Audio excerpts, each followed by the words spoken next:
So what do we have on the bench today? I bought this IC. It is an AD633 JN. I intended to prepare a small kit to make a Lorentz attractor. It's a complex circuit, and I'm pretty sure when I tried to do it on the breadboard, something shorted out because we saw the magic white smoke. So I said, let me take a step back and take a look at this IC individually. It's a low-cost analog multiplier. It has everything that we need inside it. It's a small 8-pin chip, and it comes in the surface-mounted configuration and through-hole configuration. When I was reading the features and the applications, it's not going to be the chip of the day. It's going to be the chip of several days because there are so many applications for it. It's small and versatile. So the key features are it's a 4-quadrant multiplication. We don't need any external components. It has a total error that is within 2% on the full scale, and it has high impedance unity gain summing input, and it has a laser trimmed 10 volt scaling reference. When I read the datasheet, I think that's because of the internal um, Zener diode. But the applications are amazing. That's why this is versatile. Depending on the configuration that we put this IC in, we can do some multiplication, division, squaring, modulation and demodulation, phase detection, voltage controlled amplifiers, attenuators and filters. So I'm driven to try all of them out. Now because it looks like we have an operational amplifier with unity gain, the power supply voltages can range from plus or minus 8 volts to plus or minus 18 volts. I'm going to supply it with plus or minus 15 volts at max.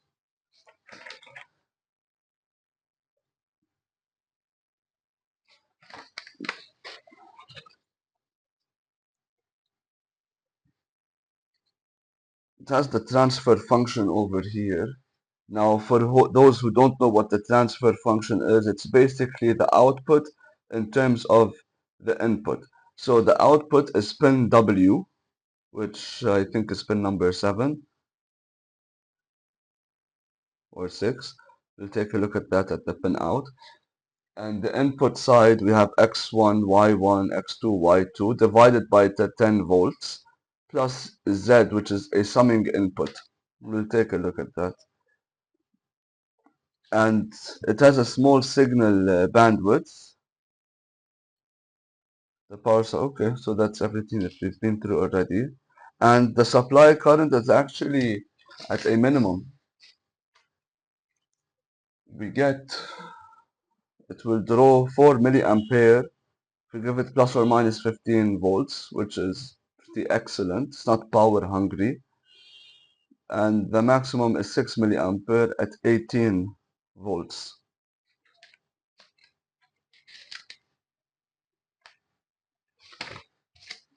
And so this is the configuration that we have. That's the configuration that we have. 633JN. That's the one. What's nice about it is that it has a functional pinout.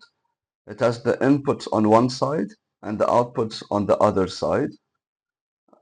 It's not like we have to put the negative voltage over here, the positive voltage over here, and the signal one from here and one from there, and the output's coming from somewhere we don't know. Like this one, for example, this is not very functional, but this is functional. And that's the output pin, which is pin number 7, which is the difference between X1, between the X input and the Y input over 10 plus Z, the summing input.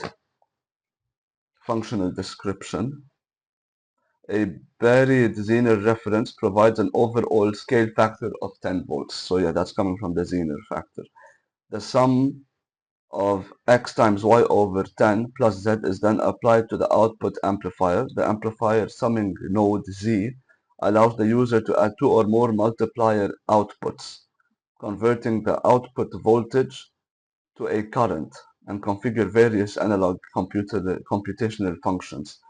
What so we can, depending on the sample circuits they provide, we can take advantage of the Z input to complete it. Error sources, we can do this to fine-tune the error. Input and output offsets can be eliminated by using optional trim figure, which is this little circuit, which is going to be a 50 kilo ohm potentiometer and a voltage divider using 300 kilo ohm and 10 and the 1 kilo ohm. And that goes to the appropriate input terminal, for example, X2, Y2, and or Z. Optional offset trim configuration. Okay, so these are the circuits that we can perform. This one's going to be simple, which is where we're going to have two signals coming into the input side, and then the output side will give us this transfer function. This is what the W will be.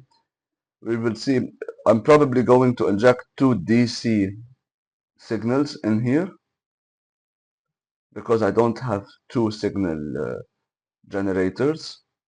I have the oscilloscope, which has a mode where I can generate a signal, and I have a high frequency generator. We'll see, because I think I need different connectors. I have the squaring and frequency doubling. This is also easy, nothing special about it. We wired up the first circuit, which is the multiplier connections, and what I have done is I'm going to take 5 volts from my power supply, and that's going to go through this voltage divider. So we're going to supply to one input, the X input.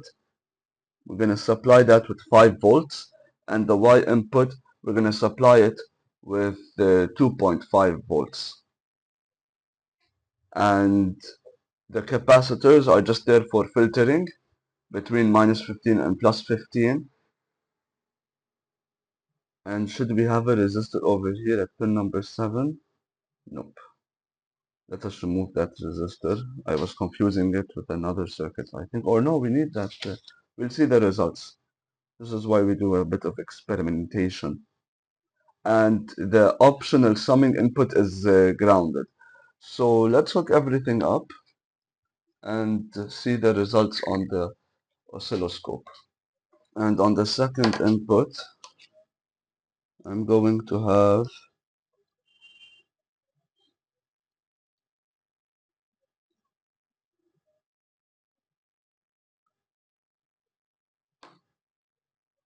let's move the measurement up for A.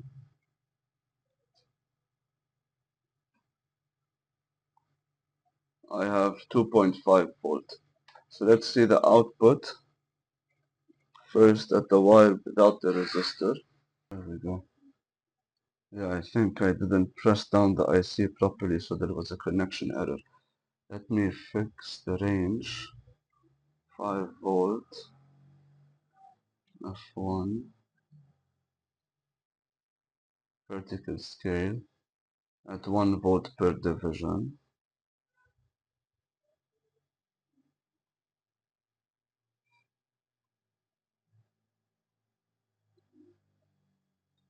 So measure A, bring down A to about here. So we have 1.36 volts almost, and at the end of the resistor 1.32. Makes sense, a voltage drop. And if we calculate it, it should be 1.7, 1.5. It depends on your setup. Now I'm using 2 resistors, so it probably cuts down the voltage a bit. And it's clearly very sensitive to the touch. If I wobble the resistor, it's causing some noise. So that is the multiplier connection.